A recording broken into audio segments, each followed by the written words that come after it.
Queens Voice, how are you? Peter Kefalas with you again. Thank you for tuning in. I hope everyone's doing well. So on this segment, we're going to speak about Charlie Kirk, who, as we know, unfortunately was assassinated recently. Obviously still a hot topic in the news, rightfully so. But I wanted to just touch on an event that I went to the other night here in Queens, here in my district, District 30, that took place in Juniper Valley Park in Middle Village. And let's jump into the story, guys. So, like I said, the other night I went to a event in Juniper Park that was put on by my councilman, Bob Holden, Alicia Vajonas, who is running for that seat in District 30, my running mate, and someone that I'm obviously supporting and voting for. Got a yard sign in my yard. And our Queens County GOP chairman, Tony Nunziato. So, basically, it was a night to, honor and remember Charlie Kirk. There were literally hundreds of people that showed up. I posted some of the stuff that I took. I didn't take much. I took a video with a few pictures before it got a little dark out. But I shared some of the other stuff that Alicia and other people sent me. And there's tons of other folks that put it there. Tremendous crowd. I want to say maybe 400 people, maybe more. It was a tremendous crowd. And basically, folks showed up with candles and flags. I couldn't find any candles. Luckily, they had the little candles with the batteries in them. But I did bring a bunch of flags there. And one of the most memorable nights, and we'll put a picture up, there were a lot of kids, and someone took a picture of myself giving the flags out to the kids. But there were two little girls who came up to me, probably about my daughter's age, and they asked for the flag. And it was just very heartwarming to see the little kids there. They were patriotic and asking for a flag, brought their own flags, had signs, families, young, old, came. It was really a nice ceremony. But basically the community came together, like I said, not only to remember Charlie Kirk and honor him, but to denounce political violence and to show patriotism, because there were a lot of flags, not just the ones I brought. There were a lot of flags there, which is good. So when our side rallies, one takeaway I've had recently, for a long time, unfortunately, violence has been happening, but when our side, rallies, what do? We pray. There were some fathers from the church there that said some prayers at the rally, which was nice. We light candles, like I said. We wave the stars and stripes. We preach peace. We don't loot stores. We don't burn down our community. We don't burn down our city. We don't attack the police. We don't do that kind of stuff. We set the right example for our community, for our children, and I think for the country and the world as a large fact. So, like I said, I did post some stuff on Instagram. Please take a look at it. I'll post some pictures here in this video. But, remember Charlie, he would debate people, pretty much debate anyone. I mean, especially the college campuses, he'd go there and basically use facts as a weapon. And if you disagree with him, fine. But he would basically use facts, and he was a tough debater, one hell of a debater, obviously.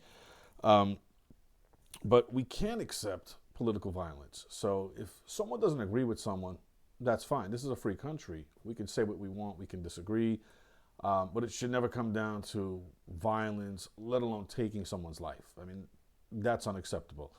And look, I have a lot of friends who are Democrats. We probably will never agree on a lot of things or anything.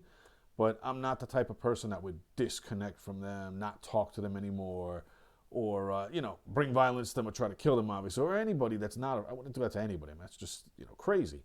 So basically, we have to also realize that, we can't call people names and just throw certain names out there. Now, listen, I'm not talking about, you tell someone, hey, that's a stupid idea, you're a dummy. I'm talking about using words that, are thrown around a little bit too lightly these days. Fascist, white supremacist, those type of things. So I'll give you an example. Recently, I was called a POS and a fascist, which is fine. I got thick skin. But the reason I was called that was because I said I support ICE, and I thanked them on a post for getting rid of some bad actors that shouldn't have been in this country, criminals. And someone called me that. And I said, okay, it is what it is. And then I was told by someone also recently, well, you don't like Latinos. And I had to laugh at them. And I said, really? So I don't like Latinos. Little do they know about me, but I said, tell that to my wife who comes from Brazil, which last time I checked was in Latin America. So I had to shut them down that way, and they look stupid when I said it. But the point is, a lot of people, when they disagree with you, they're going to throw some dirty names at you. And we have to stop that. It's one thing if you call someone stupid, listen, I tell people who believe in socialism, they're stupid. And it is. But I don't use words like racist, fascist, those type of things, because they don't apply. But remember, in today's world, the fascists are the ones who are trying to keep people like Charlie Kirk and people like us quiet, who want to speak our minds. They want to shut us down. And when they can't win that verbal argument, like Charlie Kirk, for example, was a hell of a debater, they resort to violence and assassination, which is obviously unacceptable for any side to do, and obviously something that we should all condemn. And that was nice that we did the rally the other night, or the vigil, I should say, and everybody condemned violence, political violence, and it really does have no place in America. Now, I think we're at a point in this country where there's a lot of people who are divided. And that's fine, and it might never change, and that's okay. I mean, you look at the presidential race, that was heated, very heated, probably the last 3 or 4, right?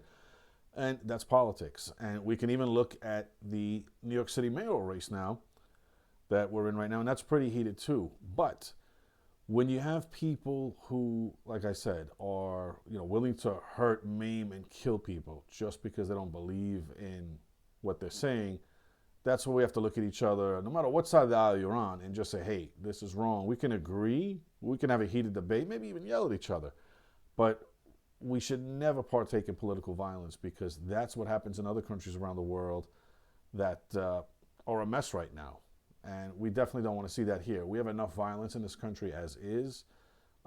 Here in New York City, we definitely have enough violence. I mean, we talk about it all the time on this channel, and those of you who live here in New York City, I don't have to preach to the choir. We all know it's a dangerous city, and we've got to do a little bit better. But I just want to touch on something a little bit positive. Unfortunately, a lot of the things we report on are, negative things, crime, violence, people losing their lives, etc. But unfortunately, we did lose Charlie, but hopefully some good will come out of this, and people will reflect that it's okay to debate. It's okay to disagree, but never okay to use violence politically, and obviously never okay to take someone's life. It's just unacceptable, and it's not the American way.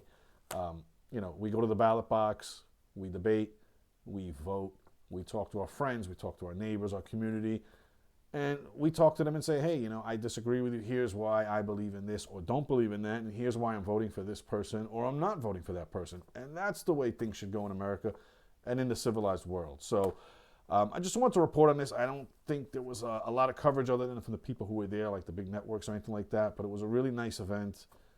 Really nice to see District 30 come together, families, the old, the young, middle-aged people. Everybody came there for a good cause. And we actually walked around that park, which I believe is about 2 miles long. So we definitely got our exercise in that night. And it was a very peaceful event. Thank God there weren't any, protesters or knuckleheads that came to cause trouble. Had a nice police presence. Appreciate the security.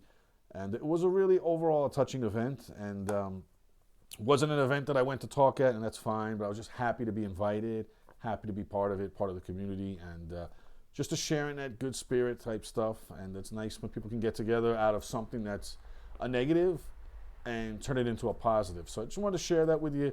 This is Peter Kefalas reporting with Queens Voice. If you haven't liked, shared, or subscribed, please do so. It helps us out a lot. It costs you nothing. Takes a second or two. And as always, I'll be back soon. Take care of each other and be safe.